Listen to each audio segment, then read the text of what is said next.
All right, we now move on to a session on CX and marketing. This presentation is a CS success story from number 23 to number 1 bank in customer experience. Wow, from number 23 to number 1. Let's welcome Faran Niaz, former global head customer experience for Abu Dhabi Islamic Bank. Faran, where are you? There you are.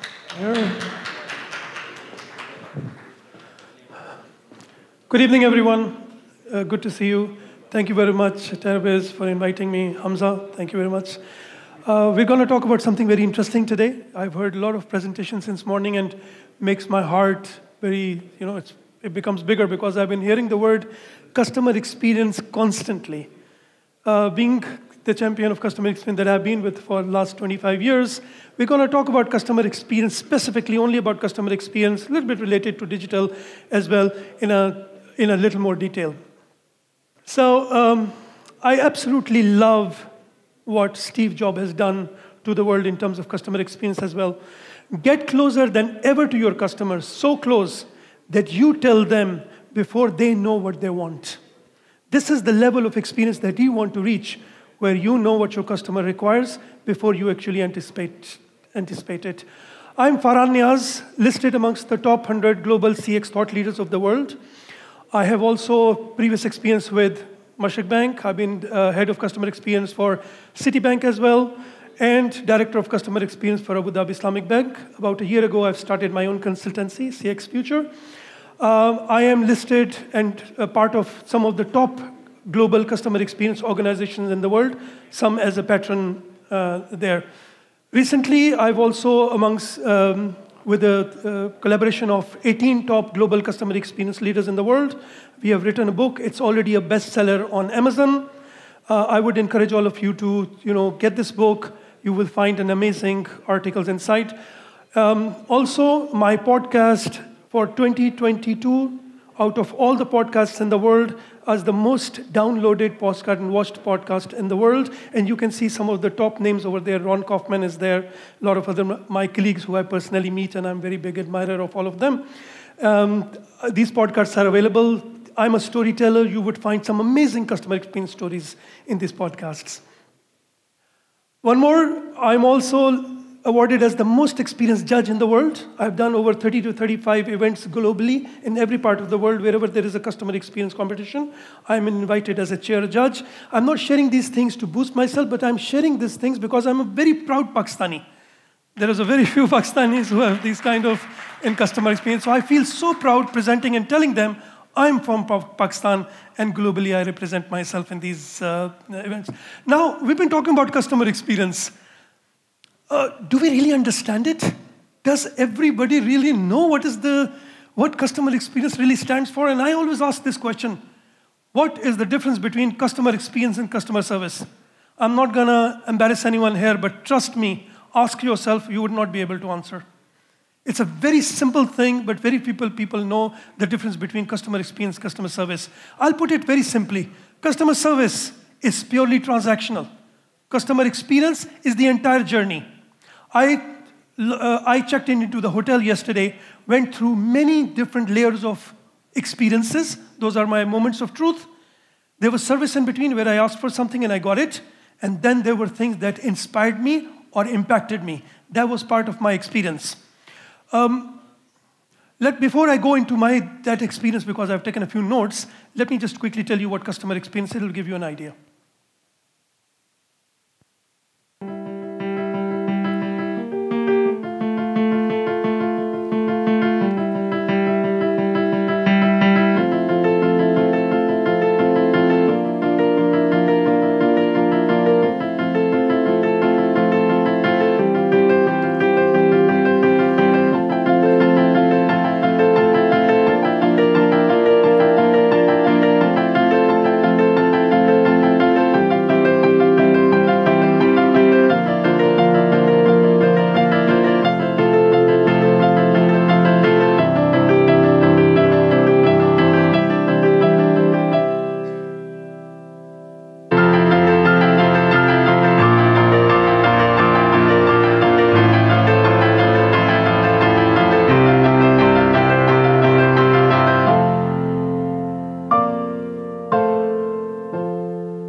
simply going from 4-star to a 5-star.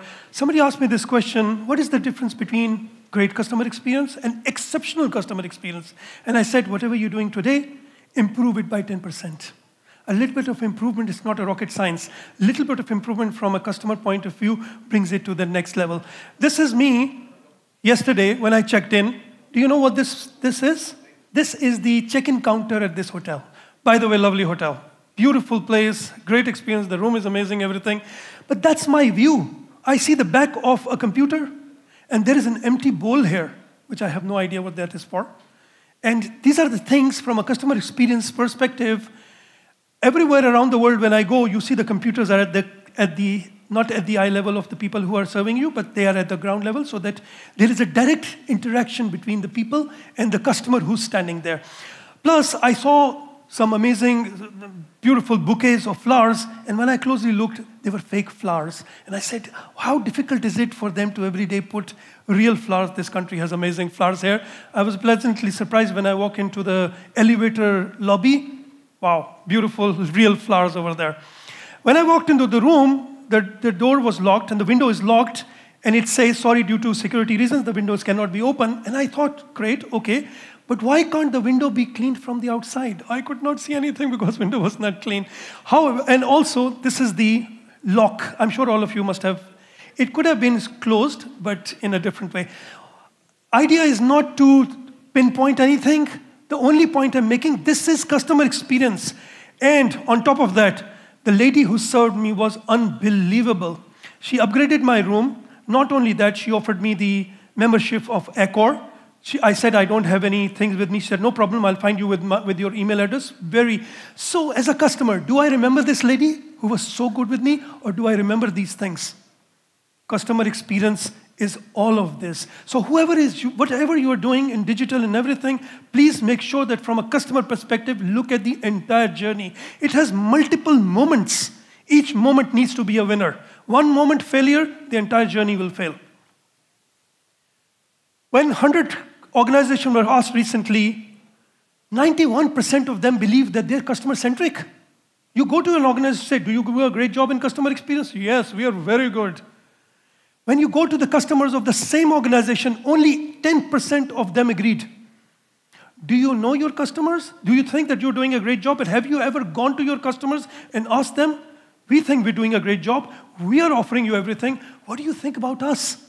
You'll be very surprised that the customer, and today the disconnect with the customer and the organization, the way they feel about each other is humongous. Ron Kaufman came up with this amazing, excellent hierarchy of experience. You need to identify where you are. Are you at the level of criminal, which is below minimum? Are you giving the basics, and the basic is bare minimum? Then there is an expected. For the customer, when customer wants something, that's expected. If you're doing that, you're at the stage of expected only. Desired.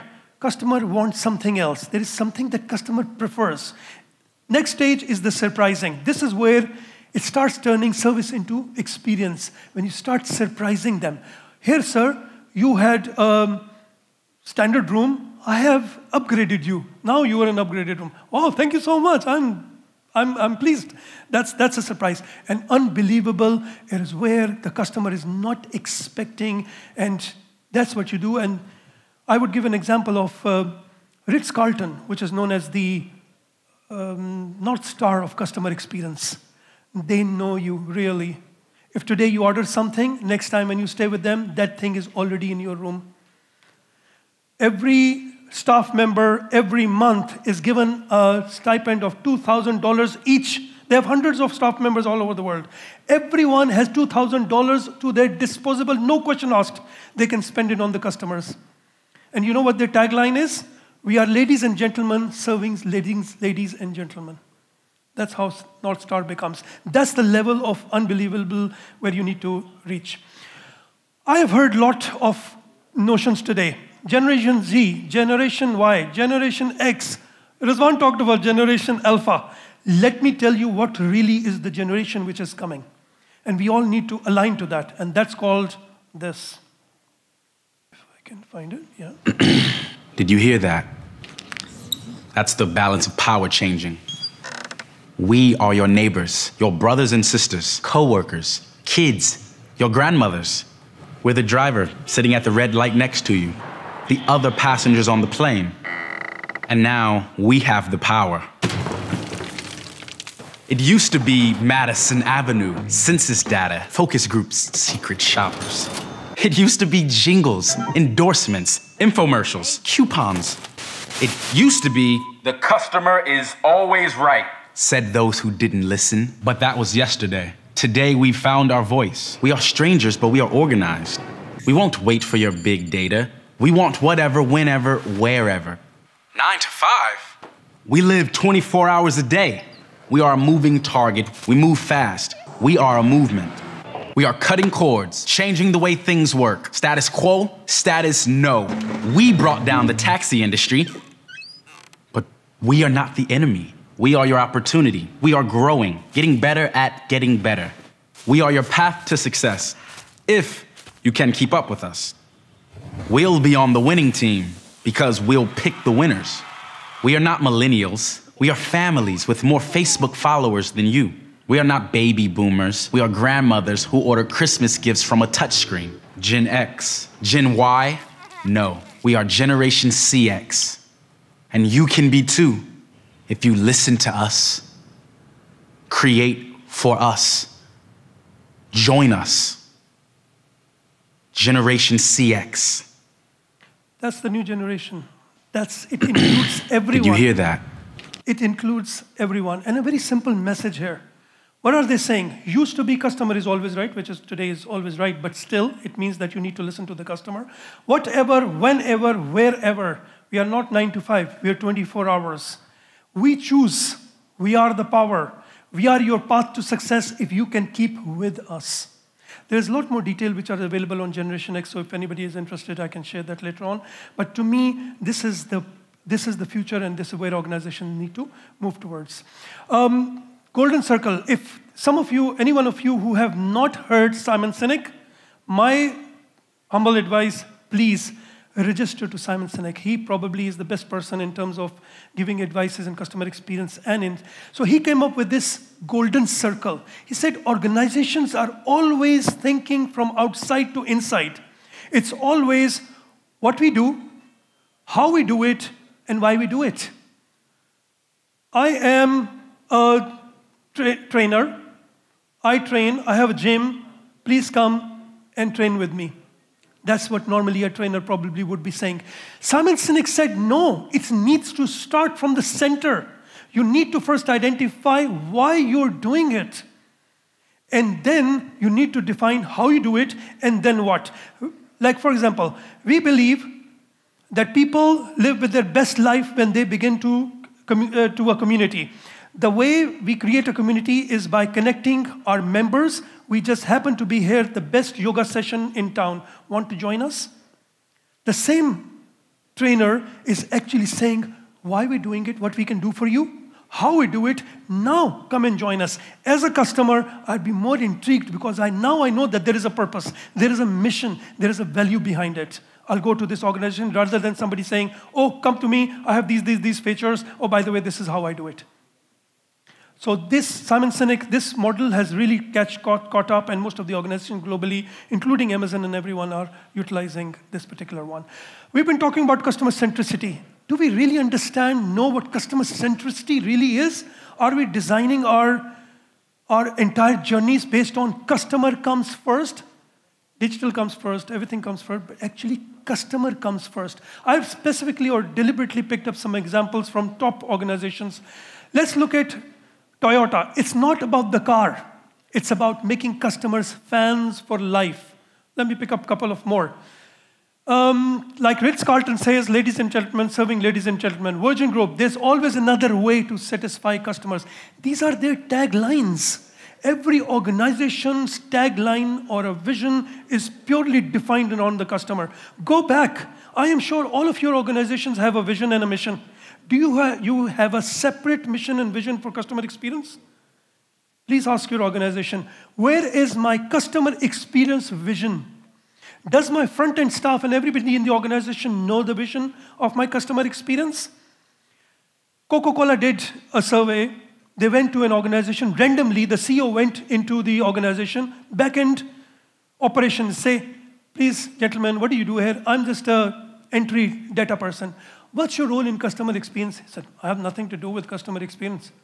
I don't touch customers. And he came back and he said, we failed as an organization because my people do not know their role in customer experience. Everyone plays a part.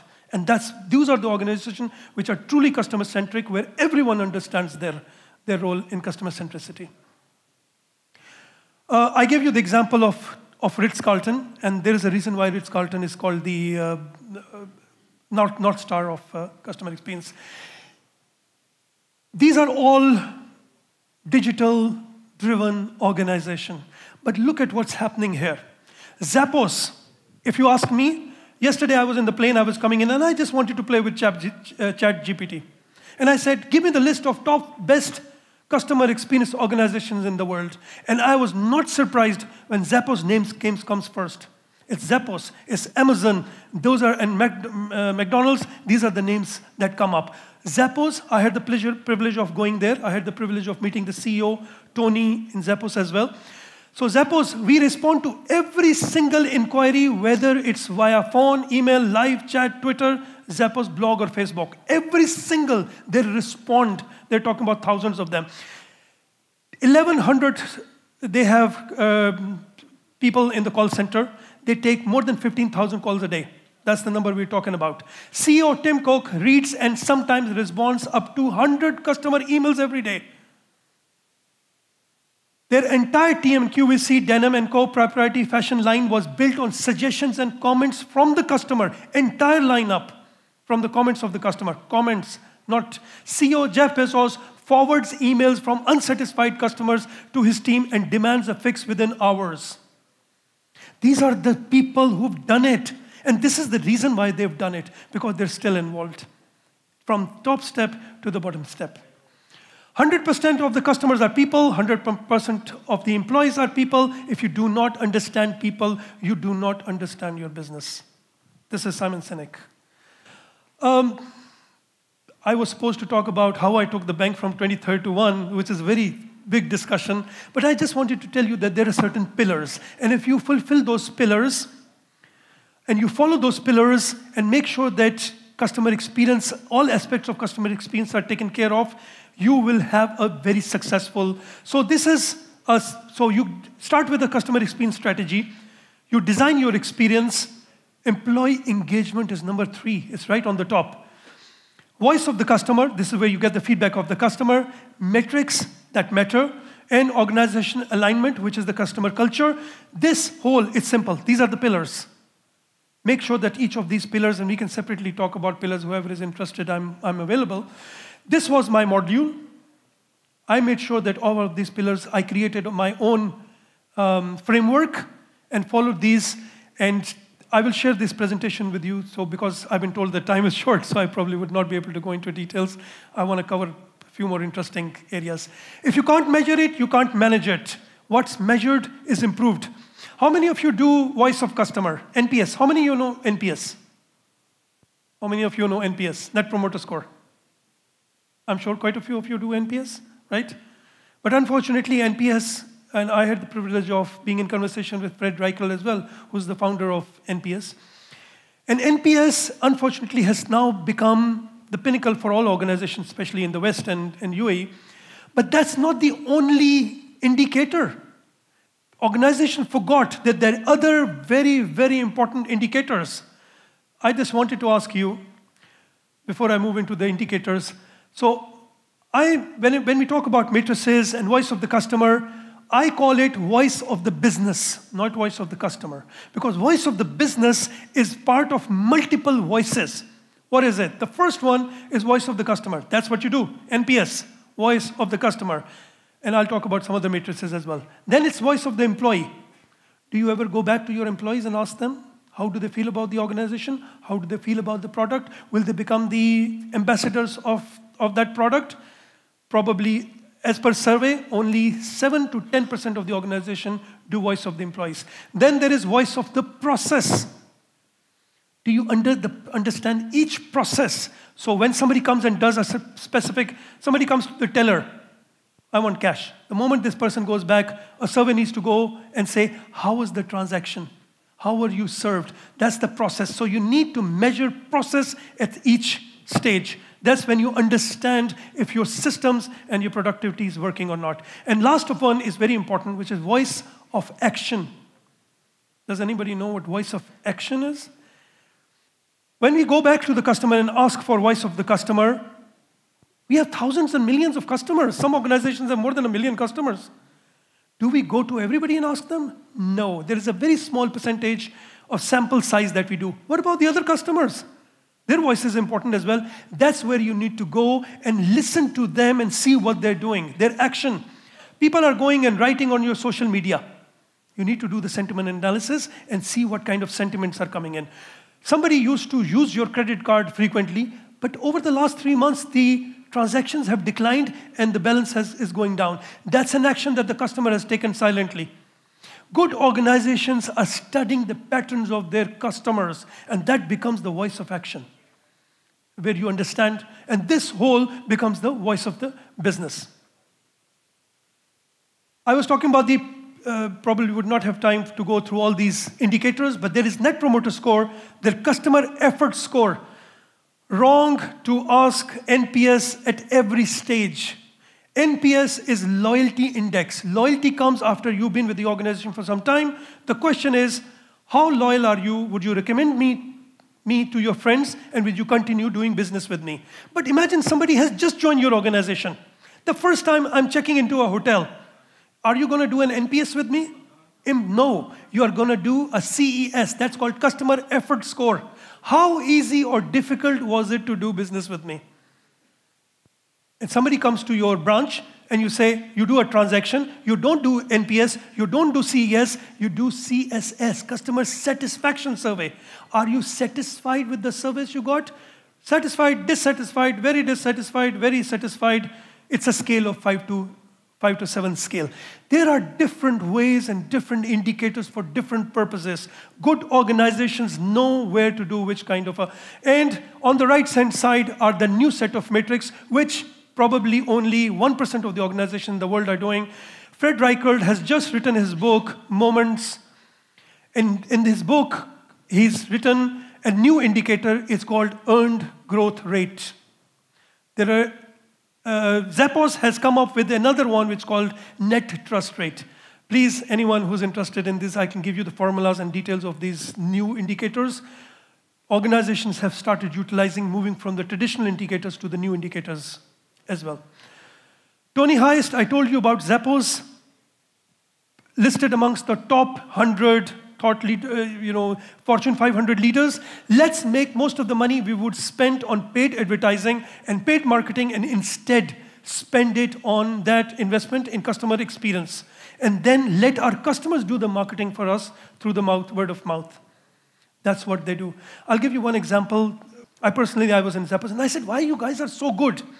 And the call center head told me, he said, listen, I'll give you one example. 2 days ago, veteran, who's an old army guy, he called us, and this is an organization that sells shoes and stuff online. And he said, I want a pair of shoes. While he was selling the pair of shoes, he just started customers talk. So he said, oh, my Christmas is coming, my son is not very happy, he wants a PlayStation, I can't afford it. And in 2 days, his doorbell rings and the PlayStation is there. It's not about PlayStation getting there. It's about them listening to the customer. 10, 15,000 calls a day. 350 call center members. They all listen to the customer. The moment customer says something, one customer called, wanted to order something. They did not have it in stock. The agent said, hold on, sir, wait for a minute. The agent called another company. They said, I just checked online. You have the product that they want, I don't have. I'm transferring my customer to you. The customer was shocked. He said, who gives their business to somebody else? The agent said, you came to me for customer satisfaction. My job is to satisfy you. It doesn't matter, I do it or through you. Did you get what you want? He said, yes, I got what I wanted. I remember when in my bank, when somebody would say, oh, our loan rates are very high, go to another bank, we would probably fire them. That's what customer centricity is. When customer comes to you, your passion is to serve the customer. That's why these organizations are so amazing. For digital, again, Steve Jobs, you've got to start with the customer experience and work backwards towards technology. In our organizations, we're looking at our technology capabilities and trying to, let me just leave you with one very nice video. And I had some very good stuff, a lot of stories. Please, Jess. This is the reason why I'm showing you this video is because please understand that technology needs to be done correctly. And we talked about phygital and a lot of stuff. When technology goes wrong, it's a humor way of seeing how technology needs to be done correctly. Playing jazz. Playing jazz. Smoothie. Making smoothie. Calendar. No meetings today. Remember, tandläkare at 9:30.